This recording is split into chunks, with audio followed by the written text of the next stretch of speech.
The place cards were lined up like little verdicts. My daughter's card wasn't at the kids' table with her cousins. It was taped to a folding tray by the kitchen door, right beside the trash can. She looked at me, squeezed my fingers twice, like we'd practiced, and whispered, "Mom, do the thing." I didn't raise my voice. I picked up her card and the trash can, and the room learned what our thing is. When June was 5, a school therapist taught us a sentence that changed our lives. "Do you want me to do the thing?" It was a code we could use out in the world when her voice got small and my courage tried to forget its shoes. The thing meant I'd speak up. The thing meant we'd leave if speaking didn't work. The thing meant we were a team. She's 9 now. Smart as starlight, autistic, with a brain that hears fluorescent lights the way other people hear criticism. She loves lists and lemon bars and the word exactly. She practices the clarinet with the patience of a saint because she believes in getting notes right, not good enough. And she'd waited all week for Christmas at Grandma's because Christmas used to mean people learning each other's names and not making jokes about how you take your potatoes. We drove the 30 minutes to my ex-husband's parents' house, in Raleigh, listening to the Muppet Christmas Carol because they sing kindness like a mandate. The sky looked like a present about to be opened. Gray paper, bright somewhere under there. June wore the dress with soft seams and black tights, and I wore the sweater she picked out because she thought the snowflakes made me look cozy and in charge. My name is Tess, 37, middle school English teacher, divorced for 3 years, learning in midlife that boundaries aren't fences, they're door frames so you know when you've walked into the right room.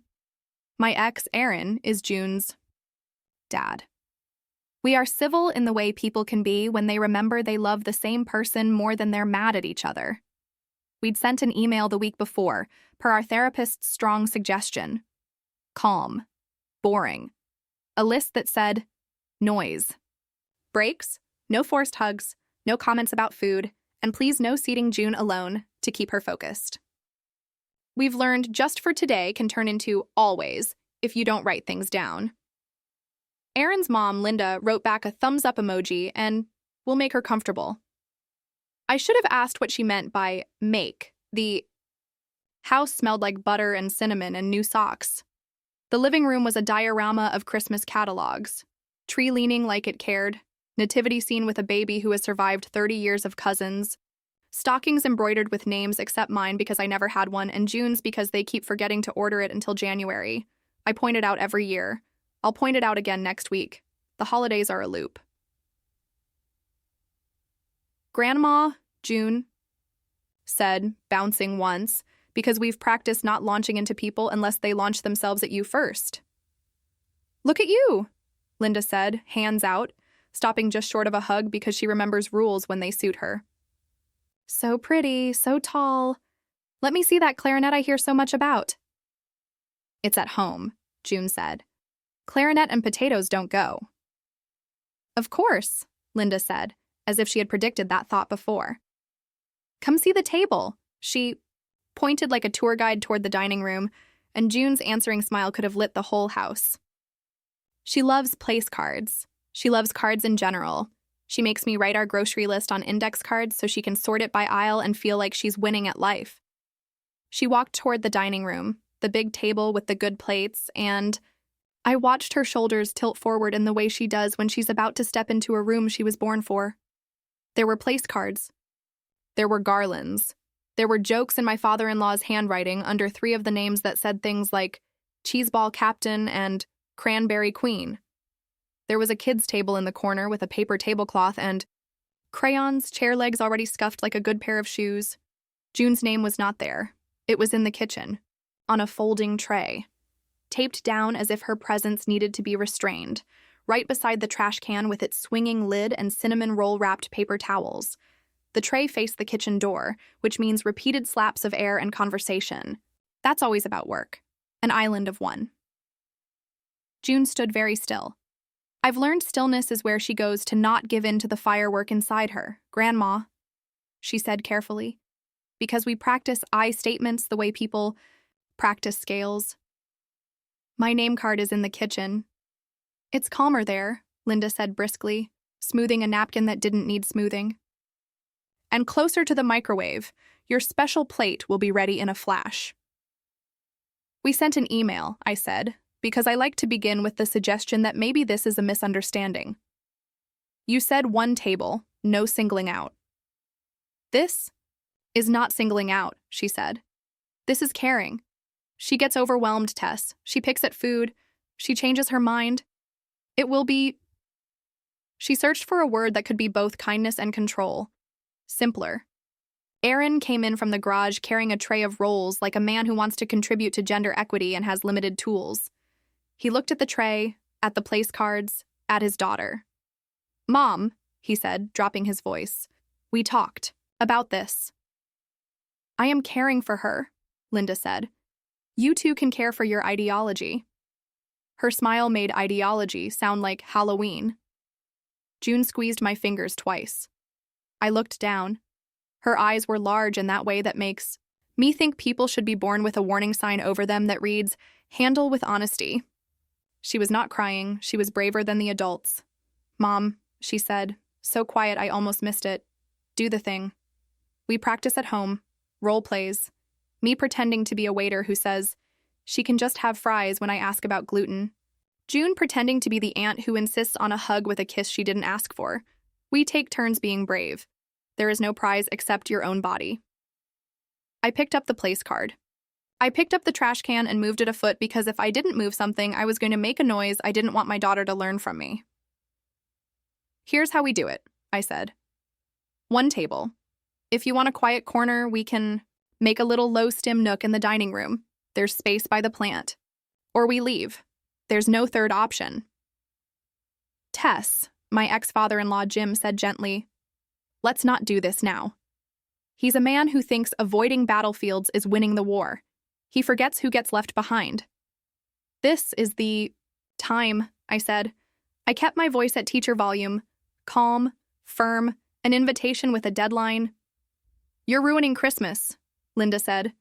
Christmas is already ruined, June said, with a matter-of-factness I envied. My name is in the trash room. Aaron put the roll tray down. Mom, he said, and I could hear all the good in him trying to outrun all the training he had in being a son. We can move a chair, put another leaf in the table. We can... Or... Linda said she can learn to be flexible. It's good for her. June lifted her chin. Flexible is not next to a trash can. I wanted to kiss her brave face, and I wanted to carry her to the car, and I wanted to take my old feelings from the 10 years I pushed myself into corners to make this family more comfortable and light them on fire. I did none of those things. I did the thing. We're leaving, I said carefully. Call us when the table has a seat for everyone, or when you want to try again another day. Aaron, are you coming? The room did what rooms do when someone who has always bent decides to stand. It shifted on its axis. Cousins looked at paper napkins. Aunt Kathy made a sympathetic face that has held me up in parking lots and let me down in living rooms. Jim ran a hand down his face like someone trying to wipe a film off glass.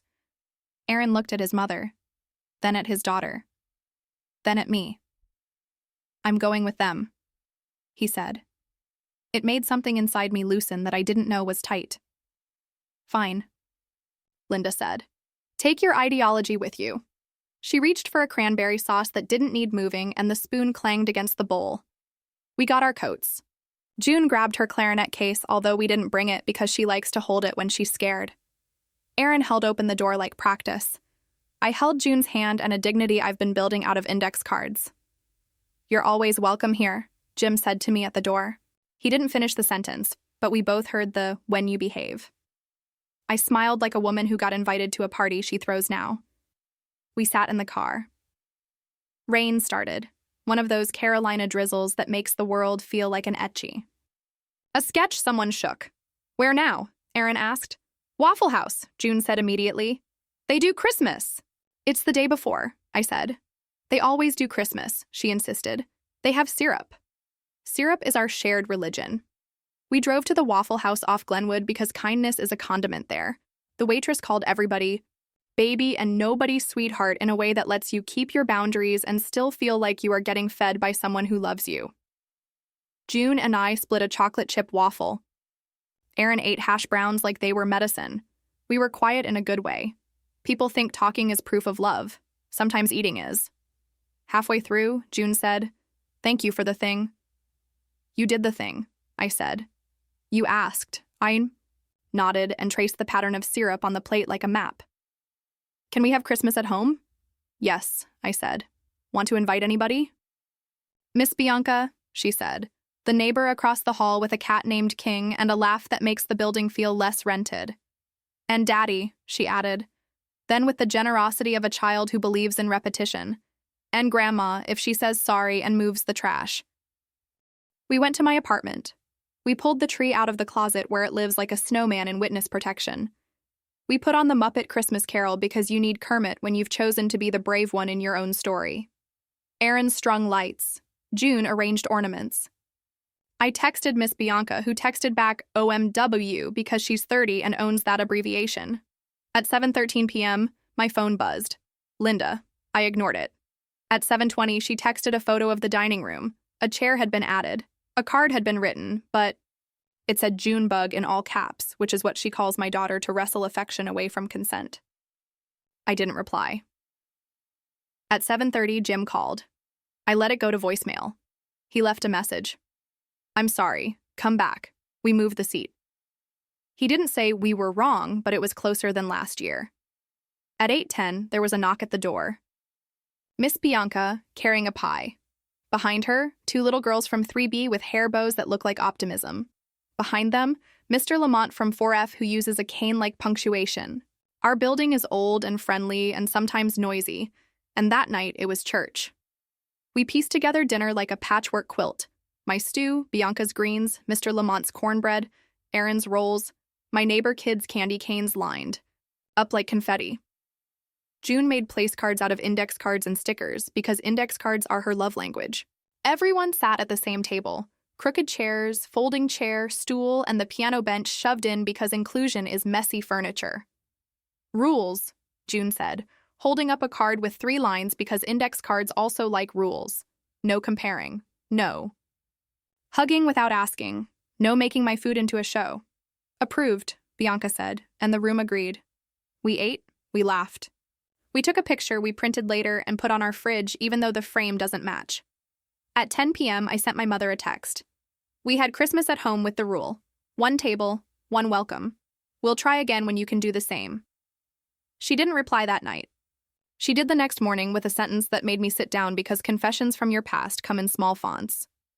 "I'm sorry. I forgot the rule. Can I come over with soup?" You don't always say yes. Sometimes you wait. I said yes because I've learned you can accept soup and still keep your door frame strong. She came with a pot that smelled like apology and thyme. She hugged June with her eyes. "Where's the trash?" she asked. "I want to move it farther away from the table." "Approved," June said, magnanimous. We ate. We wrote a rule on an index card and taped it to our fridge because this is how we write our lives now. Holiday Rule 1 table. Ask, don't guess. Repair in the moment. Linda wrote yes under it in her neat church secretary hand and put a heart next to it like she was learning, "Aaron and I didn't get back together." That's not the point. The point is, we grew up. He read a book about boundaries without me sending him a link. He told his mother, "It's the 1 table or none," the next week when she tried to barter. He got June a stocking with her name, spelled right, and did not call me at 11 p.m. to ask if he had chosen wrong. Progress looks like small things on sale. 2 days after New Year's, I took June to the park because kids need air and grown-ups need to practice believing in winter.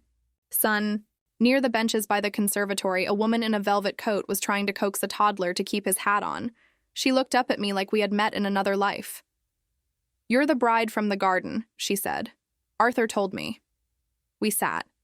She told me Arthur had died in his sleep in September, right after I emailed him a photo of June moving the trash can and him writing back, "Good." She said he'd left instructions, of course he did, for a small brass plaque and we should check under the bench. We crouched with our hands on the cold wood. A little rectangle waited there. It said, "To the mother who moved the trash can. Sit here when you need courage again." I laughed and cried and put my fingers on the metal like prayer. June pressed her palm next to mine. "He did the thing," she said. "He did," I said. "And so did you." The next Christmas, we went back to Linda's with an index card in my pocket and a rule uncle in my voice. The dining room had a leaf in the table. The place cards had names spelled right. The trash can was in the garage. There was a plant by the corner. A small sign on the wall said, "Learn and keep going." I didn't ask who wrote it. I didn't need to. June sat between her grandmother and her father. She ate potatoes because they were the kind that don't fight your mouth. She asked for a break at 6:12 p.m., and everyone nodded like that was how humans moved through the world. And when Aunt Kathy made a joke about special plates, Linda said, "Not funny," out loud, as if she'd practiced. After dinner, my mother-in-law put a hand on mine. "Thank you for the thing," she whispered. "You did it," I said. "You moved the trash. There will be slips. There will be years we do waffles again, and that will be holy too. There will be holidays where the bowl breaks and someone says a sentence that is a bruise, and we will repair in the moment, or we will go home. There will be benches in parks that remember our names when we forget why we started being brave." Sometimes I sit at our table and look at the index cards and think about how many times in my life I waited to earn a place when all I had to do was pull up a chair. June doesn't wait anymore. I'm not upset about that. We feed people who are ready to eat. We leave room for the ones who are still learning. And every December, in the folder where we keep the ornaments the cat won't break, there's an envelope addressed to me in Arthur's hand. It has a scrap of paper inside with a recipe for jam and a line he drew with a pen I bought him as a joke for his 87th birthday. "Remember, it bubbles before it burns. Move the pot sooner." Every year I tape it to the fridge and nod. Then I move the pot.